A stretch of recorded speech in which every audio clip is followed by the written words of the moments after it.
তুমি এসো তো, এসে বেশি মেকআপ তো এদিকে আসো। লালটা কি করতে আমি হচ্ছে এই লালটা, ওই জন্য এটা ধরো ন্যারেশনে দেখো, ন্যারেশনের ক্লাসিফিকেশন হয়ে আসছে দুটো, অ্যাকর্ডিং টু ওয়ার্ড মিনিং আগে দেখো, according to word meaning,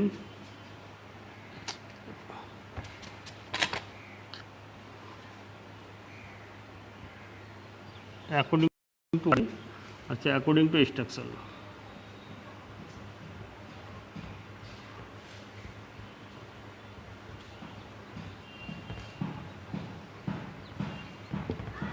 According to structure, so according to word meaning are 5 type of sentence.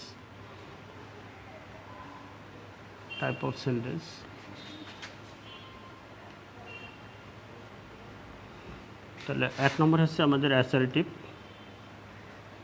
Assertive sentence, দুই নম্বর হচ্ছে ইন্টারোগেটিভ সেন্টেন্স,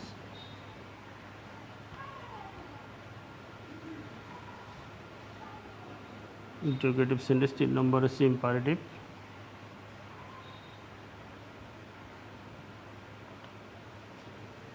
চার নম্বর হচ্ছে অপারেটিভ সেন্টেন্স, পাঁচ নম্বর হচ্ছে exclamatory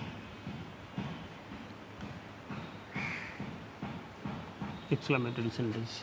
R according to structure গঠন অনুসারে সেন্টেন্স হচ্ছে তিন প্রকার, এটা হচ্ছে সিম্পল, এটা হচ্ছে কমপ্লেক্স, কম্পাউন্ড। সরল জটিল জটিল। সুপ্রিয় শিক্ষার্থী বিন্দু, এইটার হবে ট্রান্সফরমেশন অফ সেন্টেন্স, এটার কখনো ন্যারেশন হয় না, এটার হবে ট্রান্সফরমেশন, আর ন্যারেশন হবে এই পাঁচটা টেন্সের। কী কী ন্যারেশন আমাদের? এই পাঁচটা সেন্টেন্সের ন্যারেশন হবে, সলিউশন হবে। প্রথমে assertive, imperative, operative, assertive, interrogative, imperative, operative, exclamatory. Dear learner বল, সুপ্রিয় শিক্ষার্থীবৃন্দু, আমি আজকে আমার প্রাণপ্রিয় শিক্ষা প্রতিষ্ঠান, my favourite institution of Imamganj school, the all student and all over the country, all institution student আর at first my heart and heartful the cordial love to you and best wishes to you. At first time I discussed with the narration and narrative style. Narration কি, what do we mean by narration? Narration হচ্ছে উক্তি। There are two type of narration. Narration হচ্ছে direct narration and indirect narration. প্রত্যক্ষ উক্তি এবং পরোক্ষ উক্তি। প্রত্যক্ষ উক্তি কি? প্রত্যক্ষ উক্তি হচ্ছে যেটা স্পিকার যে কত বক্তব্য বলবে সেটাই হচ্ছে প্রত্যক্ষ উক্তি। যেমন রহিম said to me, you are the bright student. রহিম আমাকে বললো তুমি একজন মেধাবী ছাত্রী। এখানে দুইটা অংশ আছে। ন্যারেশন দুই প্রকার, ন্যারেশনের পার্ট হচ্ছে দুইটা, যেটা ইনভার্টেড কমার বাইরে থাকবে সেটা হবে রিপোর্টিং ভার্বের সেন্টেন্স, আর যেটা ইনভার্টেড কমার ভিতরে থাকবে সেটা হবে রিপোর্টিং স্পিচ। এখন ন্যারেশন হবে, দেখো ন্যারেশনের সাথে আমি বলছিলাম মাছের সাথে পানি যেমন অস্তিত্ব ক্লোজ রিলেশন, তো ন্যারেশনের সাথে আমাদের সেন্টেন্সের ন্যারেশন। এখন আমাদের সেন্টেন্সের ন্যারেশন হবে কোনটা সেন্টেন্স? যেটা অ্যাকর্ডিং টু ওয়ার্ড মিনিং, মানে অর্থ অনুসারে সেন্টেন্স কয় প্রকার? আমাদের 5 প্রকার। আর গঠন অনুসারে যেটা সেন্টেন্স, এটাও তোমাদের সিলেবাসের অন্তর্ভুক্ত, যেটা আমি যখন তোমাদের ট্রান্সফরমেশন অফ সেন্টেন্স পড়ব, সিম্পল, কমপ্লেক্স, কম্পাউন্ড, ট্রান্সফর্ম করে সিম্পল থেকে কমপ্লেক্স, কমপ্লেক্স থেকে কম্পাউন্ড, যখন ট্রান্সফরমেশন অফ সেন্টেন্স আলোচনা করবো তখন আমাদের অ্যাকর্ডিংলি স্ট্রাকচার এটাও লাগবে, এটাও আমাদের খুব জরুরি, যেহেতু আমরা দশম শ্রেণীর শিক্ষার্থী। ডিয়ারেবল লার্নার, তোমরা সবই জানো, তোমরা যদি ইতিমধ্যে পড়ে এসেছো, ন্যারেশনটা যেহেতু অষ্টম শ্রেণী থেকে তোমরা পড়ে এসেছো, অতএব ন্যারেশন সম্বন্ধে তোমাদের ধারণা অবশ্যই আছে। সেক্ষেত্রে তোমরা ন্যারেশন তোমাদের করার জন্য খুবই সুবিধা হবে। আমি শুধু একটা চার্ট, আজকে ন্যারেশনের কীভাবে রিপোর্টিং ভার্বের পরিবর্তে কী হবে একটা চার্ট লিখে দিচ্ছি 5টা সেন্টেন্সের ন্যারেশনের। সুপ্রিয় শিক্ষার্থীবৃন্দু, আমাদের ন্যারেশন হবে 5টা সেন্টেন্সের।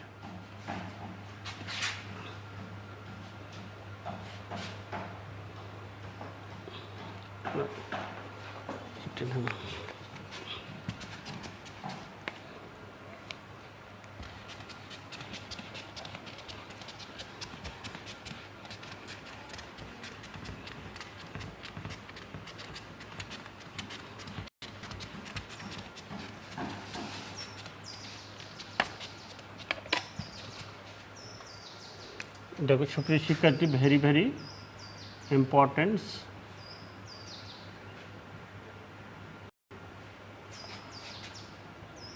very important, transform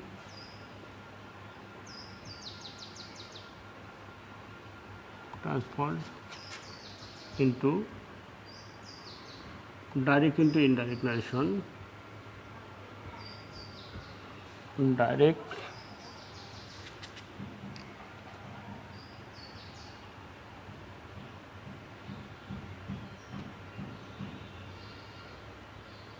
indirect narration.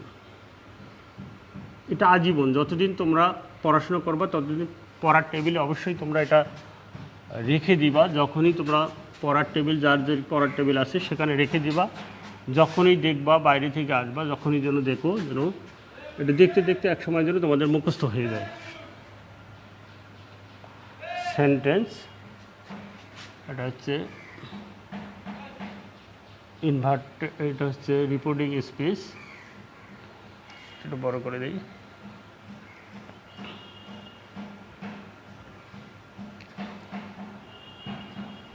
একদম অতি সহজ কৌশলে আমি এতদিন হয়তো তোমরা ন্যারেশন নিয়ে একটা ভয়ভীতি প্রদর্শন করছিলে, এটা দেখলে অন্তত ন্যারেশনের সমস্ত সামারিটা তোমাদের হৃদয়ের মধ্যে একটা কী হবে, হৃদয়ের মধ্যে আবদ্ধ হবে, তখন তোমাদের করা খুবই সহজ হবে।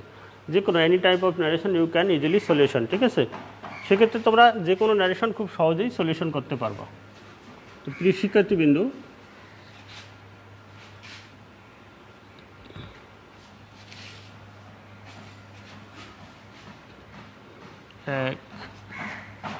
এখানে হচ্ছে সেন্টেন্স যেটা according to word meaning sentence, যেটা 5 প্রকার আমরা পাইলাম according to word meaning sentence. আর এটা হচ্ছে রিপোর্টিং ভার্বের পরিবর্তে বসবে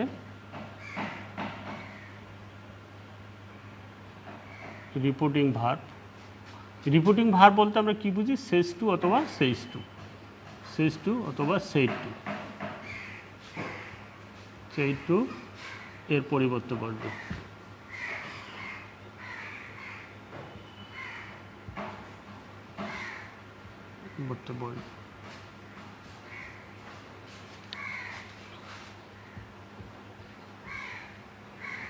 দেখো এটা এখানে তোমাদের লেখাটা যদি অস্পষ্ট, সেজ টু এবং সেইড টু এর পরিবর্তে বলবে। এটা আমি এইদিকে একটু ক্রস করে নিলাম। প্রথমে হচ্ছে আমাদের ন্যারেশন যে 5টা নাম, সেই 5টা নাম আমাদের আগে এখানে কি করতে হবে। প্রথম হচ্ছে অ্যাসার্টিভ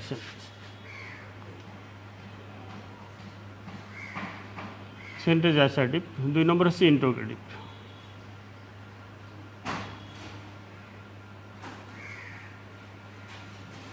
3 নম্বর হচ্ছে ইম্পারেটিভ সেন্টেন্স।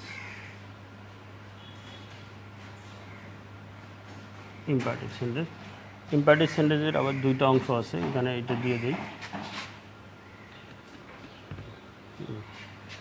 ইম্পারেটিভ সেন্টেন্স অথবা লেটার যুক্ত ইম্পারেটিভ সেন্টেন্স, লেট যুক্ত ইম্পারেটিভ সেন্টেন্স।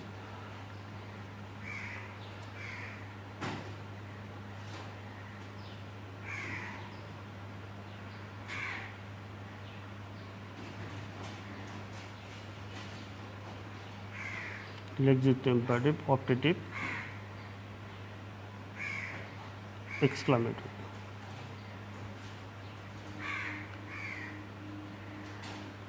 সুপ্রিয় শিক্ষার্থীবৃন্দ, তোমরা যেহেতু ইতিমধ্যে ক্লাস 8, 9 এবং 10-এর অনেক সময়, যেহেতু 28 মার্চ গত প্রতিষ্ঠান বন্ধ হয়ে গেছে একটি বৈশ্বিক মহামারীর কারণে, অনেক পড়াশোনা তোমাদের একটা অপরিমিত ক্ষয়ক্ষতি হয়ে গেছে, অতএব ক্লাস 10-এর পড়াশোনাটা তোমাদের কম হয়েছে।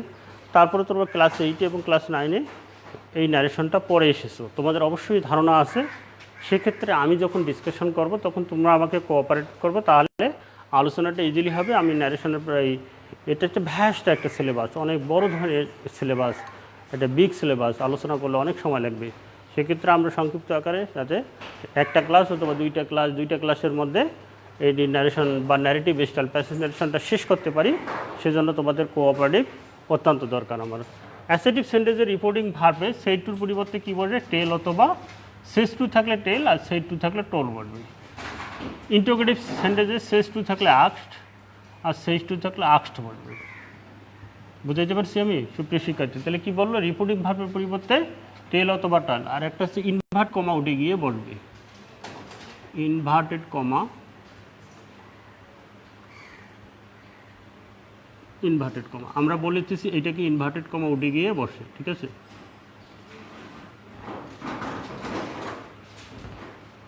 বলবে ইনভার্টেড কমা উঠে গিয়ে এখানে ড্যাট বলবে, এখানে ইফ অথবা ডাব্লিউএস কোশ্চেন যদি থাকে ডাব্লিউএস কোশ্চেনই বলবে, ঠিক আছে। তাহলে আমরা জানি যে ইন্টারোগেটিভ সেন্টেন্স দুই ধরনের, একটা হচ্ছে কি অক্সিলারি ভার্বযুক্ত ইন্টারোগেটিভ সেন্টেন্স, আর একটা হচ্ছে ডাব্লিউএস, মানে হোয়াট ইজ ইউর নেম, এখানে ডাব্লিউএস কোশ্চেন থাকলে ডাব্লিউএস কোশ্চেন আনচেঞ্জ হবে, ঠিক আছে, কোনো পরিবর্তন হবে না। হট থাকলে হটেই বলবে, আনচেঞ্জ মানে কি অপরিবর্তনীয় থাকবে, ঠিক আছে সুপ্রিয় শিক্ষার্থীবৃন্দু। তাহলে কি বুঝলাম, সহজেই বুঝবো আমরা অ্যাসার্টিভ সেন্টেন্সে। তাহলে আমি যে সেন্টেন্সটার উদাহরণ দিয়েছিলাম, যেমন রহিম সেড টু মি, কিছুক্ষণ আগে যেটা বলছিলাম, Rahim said to me, Rahim আমাকে বলল, রহিম সেড টু মি যে you are a bright student,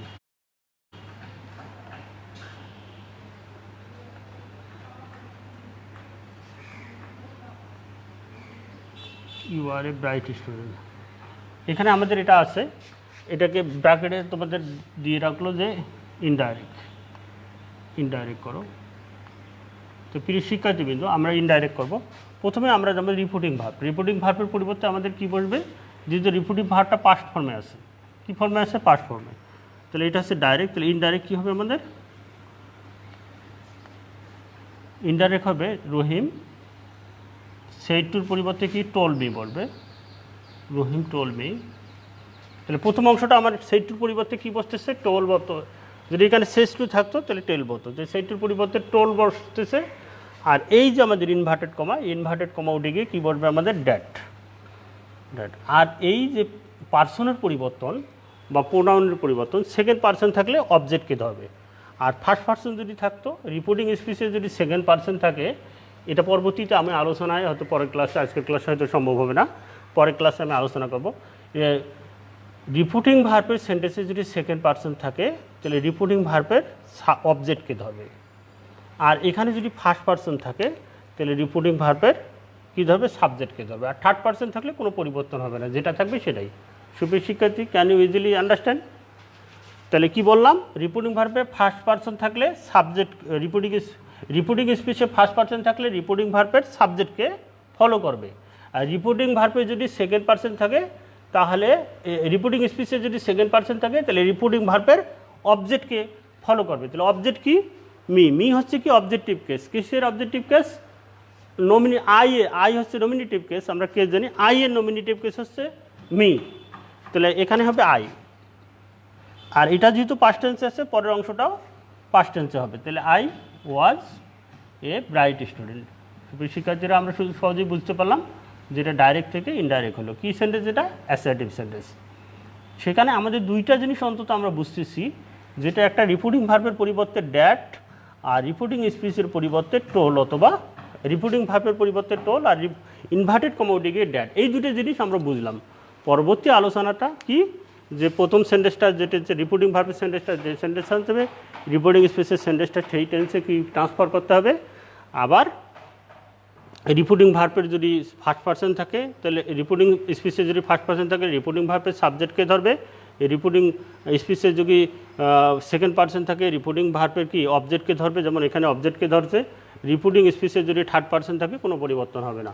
তাহলে প্রিয় শিক্ষার্থীবিন্দু, তাহলে কি অ্যাসার্টিভ সেন্টেন্সে রিপোর্টিং ভার্ব শেষ থাকলে টেল, আর শেষ টু থাকলে টোল বসবে, এবং ইনভার্টেড কমা উঠে গিয়ে ড্যাট বসবে। এখন দেখো ইম্পারেটিভ সেন্টেন্সে যদি আদেশ বোঝায়, সুপ্রিয় শিক্ষার্থী, আদেশ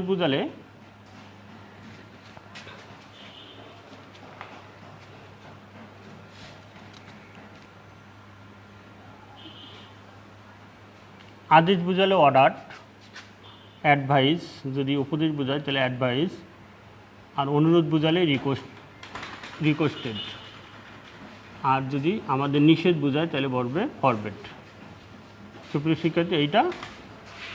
আর ইনভার্টেড কমা উঠে গিয়ে আমাদের টু, আর রিপোর্টিং স্পিচের সেন্টেন্সটি নেগেটিভ হলে স্পিচের সেন্টেন্সটি যদি নেগেটিভ হয় তাহলে নট টু করবে।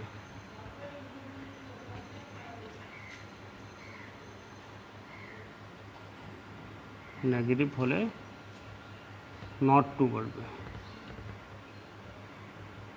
তাহলে সুপ্রিয় শিক্ষার্থী আমরা বুঝতে পেরেছি। তাহলে যদি কোনো সেন্টেন্সে আদেশ বোঝায় তাহলে কি অর্ডার অথবা অর্ডারেড, উপদেশ বোঝালে অ্যাডভাইস, অনুরোধ বোঝালে রিকোয়েস্টেড, ফরবেড নিষেধ বোঝালে ফরবেড বলবে, ফরবিড থেকে ফরবেড। এখন লেট যুক্ত ইম্পারেটিভ সেন্টেন্সে সেইটুর পরিবর্তে পারপোজ অথবা সাজেস্টেড বসবে, purpose oblique suggested, suggested inverted comma উঠে গিয়ে ড্যাট বলবে। ঠিক আছে, তাহলে সেন্টেন্স যদি 6টা, দেখো আমাদের এখানে 5টা, তাহলে আলোচনা হচ্ছে লেট যুক্ত সহ 6টা অংশ। অপটেটিভ সেন্টেন্সে উইস্ট অথবা, এখানে বলবে উইস্ট অথবা প্রে,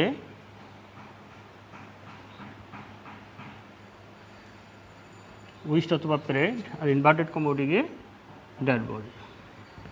এক্সক্লামেটরি সেন্টেন্সে সেটটির পরিবর্তে যদি আনন্দ বোঝায়, আনন্দ বোঝালে দেখো আনন্দ বোঝালে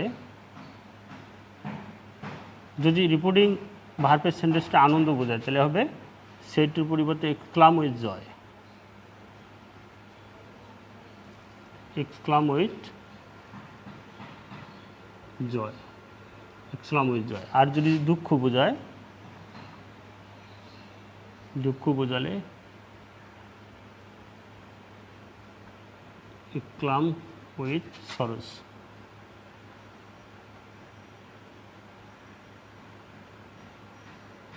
আর ইনভার্টেড কমা উঠে গিয়ে ড্যাট বলবে। প্রিয় শিক্ষার্থী বিন্দু, আমি যেহেতু বলছি যে একটি ছাত্র জীবনে, পূর্ণাঙ্গ একটি ছাত্র জীবনে যতদিন তোমরা থাকবে ততদিন পর্যন্ত তোমার এই অংশটা তোমাদের জীবনে সবচেয়ে কার্যকরী একটা অংশ। এদিকে এটাতে যে অ্যাসার্টিভ সেন্টেন্স ইনভার্টেড কমার পরিবর্তে টেল অথবা টোল বলবে, ইনভার্টেড কমা উঠে গিয়ে ড্যাট বলবে। ইন্টারোগেটিভ সেন্টেন্স থাকলে ইনভার্টেড কমা উঠে গিয়ে কী বলবে, আস্কড অথবা আস্কড, আর ইনভার্টেড কমা উঠে গিয়ে ইফ, আর ডাব্লিউএস কোশ্চেন থাকলে ডাব্লিউএস কোশ্চেন অপরিবর্তিত অবস্থায় থাকবে। ইম্পারেটিভ সেন্টেন্সে আদেশ বোঝালে অর্ডার, রিপোর্টিং ভার্বের পরিবর্তে, উপদেশ বোঝালে অ্যাডভাইস, আর কি অনুরোধ বোঝালে রিকোয়েস্টেড, এবং নিষেধ বোঝালে ফরওয়ার্ড বলবে। এবং ইনভার্টেড কমা উঠে গিয়ে যখন রিপোর্টিং স্পেসিস সেন্টেন্সটা পজিটিভ হবে তখন রিপোর্টিং ভার্বের পরিবর্তে টু বলবে, আর যদি যদি রিপোর্টিং স্পেসিস সেন্টেন্স নেগেটিভ হয় তাহলে ইনভার্টেড কমা উঠে গিয়ে নট টু বলবে। আপাতত এই চারটা খুব সুন্দর করে সংরক্ষণ করে রাখবে। তারপরে কি যুদ্ধ আসবে সামনে, আমাদের ন্যারেশন কীরকম আমাদের কঠিন, প্যাসেজ ন্যারেশন কীভাবে কঠিন, আমরা ইজিলি সেটাকে সলিউশন করব যদি আমাদের এই চারটা আমাদের কাছে থাকে। এটা হচ্ছে আমাদের মেইন অস্ত্র। আমরা ন্যারেশন সলিউশন করার জন্য এটা দিস ইজ দ্য মোস্ট মানে ভেরি মোস্ট ইম্পর্ট্যান্ট একটা যে বিষয়বস্তু বা সাবজেক্ট রিলেটেড বস্তু যেটা দিয়ে আমরা ন্যারেশনকে সলিউশন করব। লেট যুক্ত ইম্পারেটিভ সেন্টেন্স, তাহলে আমরা রিপোর্টিং ভার্ব শেষ টু এবং শেষ টুর পরিবর্তে পারপোজ অথবা সাজেস্টেড বলবে, ইনভার্টেড কমা উঠে গিয়ে ড্যাট বলবে। অপটেটিভ সেন্টেন্সের পরিবর্তে উইশ অথবা প্রেড বলবে, ইনভার্টেড কমা উঠে গিয়ে ড্যাট বলবে। এক্সক্লামেটরি সেন্টেন্সে আনন্দ বোঝালে এক্সক্লাম উইথ জয়, আর দুঃখ বোঝালে এক্সক্লাম উইথ সরোজ। আর একটা আছে যদি বিস্ময় বোঝায় তাহলে এক্সক্লাম উইথ ওয়ান্ডারফুল, বিস্ময় মানে কি আশ্চর্যজনক, তখন বলবে এক্সক্লাম উইথ ওয়ান্ডারফুল।